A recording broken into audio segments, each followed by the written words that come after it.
Այս դասին եկեք զրուցենք trading concept-ների վերաբերյալ, որոնք են order types, հա ինչ տեսակի order-ներ ունենք, bid ask spread-երը, liquidity-ն ինչ է, ինչպես նաև slippage-ը ինչ է։ Շատ կարևոր է դա իմանալ, այստեղ մոռացել ենք։ Հիմա եկեք սկսենք order types։ Ինչ տեսակի գործարքների հնարավորություն ունենք։ Ունենք market order, ունենք limit order, ունենք stop limit, ինչպես նաև stop market։ Այս երկու հատը մեզ ընդհանրապես պետք չի հիմա ֆիքսվենք, մտածենք, որովհետև խճճվելու ենք։ Մեր հիմնական գործիքները լինելու են կամ market order կամ limit order, որն է տարբերությունը։ Օրինակ, տեսեք, եթե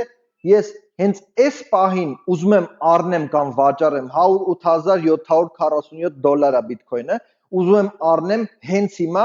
market order եմ սեղմում, հենց այդ պահին գործարքս բացվում է դեպի վերև, դեպի ներքև, ոնց դուք կցանկանաք, բայց հենց այդ պահին է տեղի ունենում։ Limit order-ի դեպքում այնա, որ ես օրինակ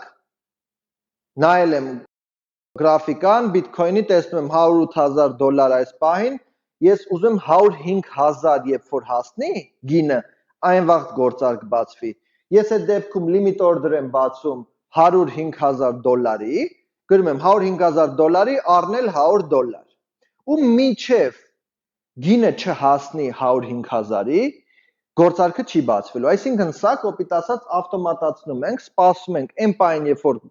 գինը հասնի մեր ուզած մակարդակին, նոր գործարքը տեղի կունենա։ Եթե երբևէ չհասնի, այդ գործարքը տենց էլ մնալու է։ Լավ, այս երկու կարևոր ֆակտորներն են։ Միանգամից կամ սպասում ենք, երբ որ մեր ուզած գինը հասնի։ Հետո ունենք bid ask spreads։ Ինչա նշանակում։ Bid-ը նշանակում է այն գինը, որ մարդիկ պատրաստ են առնել, հա, ask-ը, որ վաճառեն։ Օրինակ դրամի դեպքում AMD մեր սովորական change-երը ոնց է, 385-ով առնում են, 380-ով վաճառում են, եթե դոլար է, spread կոչվածն էլ այս երկուսի տարբերությունն է։ Այս պարագայում 0.005 spread ունենք, երբ որ գինը բարձրանում է, տեսեք, մենք ունենք մի հատ վերևի գին բարձրացող, մի հատ էլ ունենք ներքևի գին բարձրացող, այսինքն արքի եւ վաճառքի գինն է, spread-ն էլ այս տարբերությունն է։ Զուտ որպեսզի իմանաք, էլի, bid ask եթե երբևէ լսեք կամ տեսնեք, իմացեք, որ զուտ այդ տարբերությունն է։ Այսինքն, եթե մենք որոշենք Bitcoin վաճառենք, այս գնով ենք մենք վաճառելու, երբ որ Bitcoin ենք օրինակ ուզում առնենք, այսենց մենք եթե առնում ենք օրինակ $100, մենք միշտ մինուս ենք լինելու առաջի իսկ վարքյանից, որովհետև երբ որ մենք $100 առնում ենք, որպեսզի զրոյական լինի, գինը պետքա շարունակի բարձրանալ, այս ներքևի գինը պետքա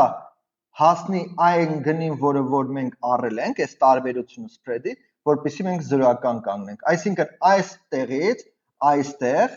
պետքա գինը բարձրանա, որը որ շատ չի, չնչին տոկոսներ են, բայց իմացեք, որ այն պահին, երբ որ առնում եք, մի փոքր տատանում դեպի վերև պետքա լինի, որպեսզի դուք զրոյական լինեք, ու այս գնից ցանկացած գին վերև արդեն դուք պլյուս եք լինելու։ Նույն տրամաբանությամբ դեպի ներքև իջնող գործարքի մասին է խոսքը գնում, լավ, սա կարևոր է հասկանալ։ Հիմա եկեք հասկանանք, թե liquidity-ն ինչ է։ Liquidity-ն այնա, ինչը որ օրինակ մի զույգի մեջ լինի Bitcoin, USDT, Bitcoin-ը, Ethereum-ը եւ այլն, թե քանի մարդ կա,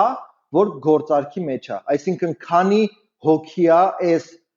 արժույթը առնում կամ վաճառում, լավ, ինչքան շատ է լինում, այնքան ինքը ստաբիլ է լինում։ Այսինքն կա հասկացողություն high liquidity, low liquidity։ Երբ որ high liquidity-ը նշանակում է շատ մարդիկ առնում են, վաճառում են անընդհատ, որը որ գինը ստաբիլ է, ռիսկի տատանումներ չի լինում միանգամից։ Երբ որ low liquidity ենք ունենում, այսինքն քիչ մարդիկ են լինում, տատանումները կարան շատ ուժեղ լինեն, որտեղ կարող է մեկը $1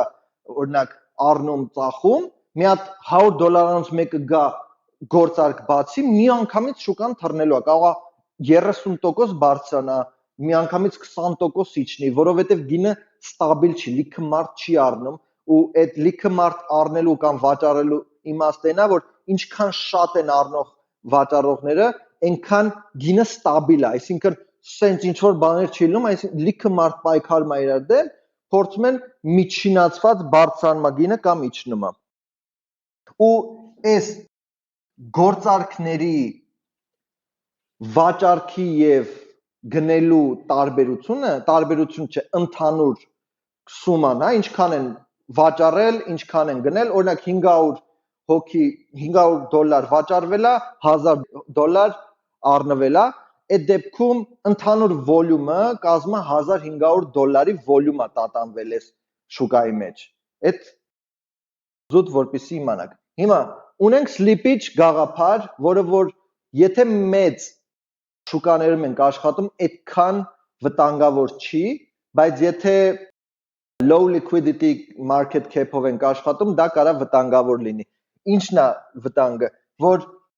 սլիպիջը այնա, որ ես առնում եմ այս գնին, բայց երբ որ գործարքի եմ մտնում, միանգամից վերև է դնում։ Այդ spread-ը որ կա, որ մենք խոսում էինք 0.5, ինքը կարող միանգամից 5%, կարող է 10% տարբերություն տա։ Ոնց ենք մենք ապահովագրում մեզ։ Առաջինը, որ low liquidity-ով չենք աշխատում, մեծ շուկաների վրա ենք մենք գործարքներ բացում,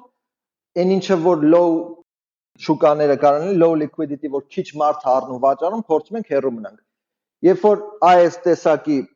low liquidity շուկաների վրա ենք աշխատում, slippage-ը կարող լուրջ մեծ տատանում լինի ու որը որ շատ վատ է, կարող է երբեք դուք չկարողանաք պլյուսով նույնիսկ